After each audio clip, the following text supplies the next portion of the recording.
And then his brother, Tony, had a tailor shop there.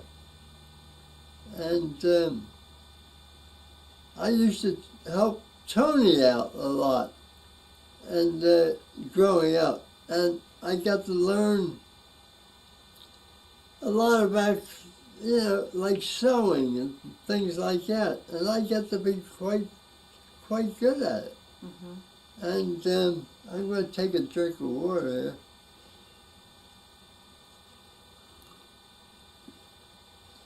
here. I got to be pretty good at it. And he had me sewing and different things that I was able to do. And also, a lot of clothes that would come in to the shop for dry cleaning, they would go out to a dry cleaner that would do that. But the dry cleaner never pressed them. They would come back unpressed. And then it was up to Tony to press them before the customer came in for the clothing. Mm-hmm. And he would light up the big steam presser on Saturdays only. That's when he would do the whole thing on Saturday. And that's when I became pretty good at pressing clothing with the steam cleaner.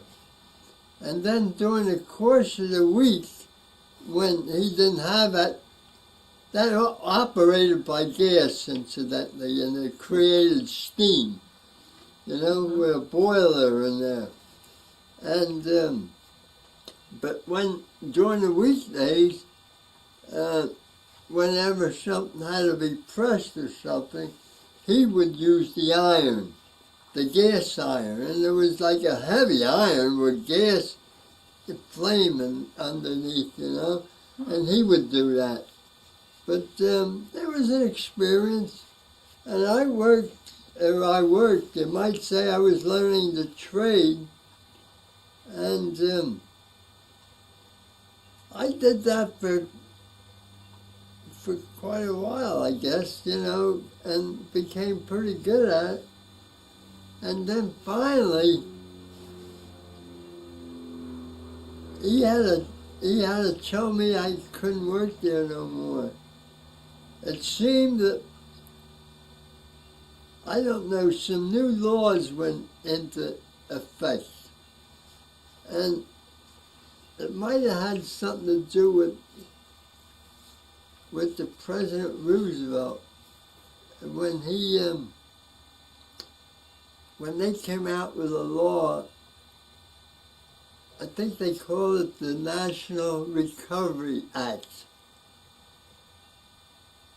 And the law was that I was working there, and I under like a child labor law. So he had he had to terminate my services. Wow. Which I didn't care. What the heck do I care? I was just a kid. So anyhow, that was that phase of that of the tailoring.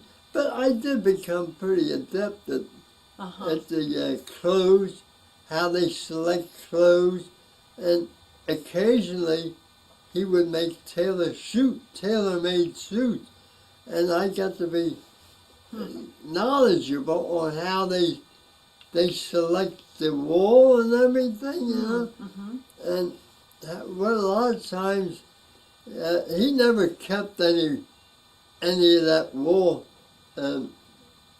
bundles in his shop.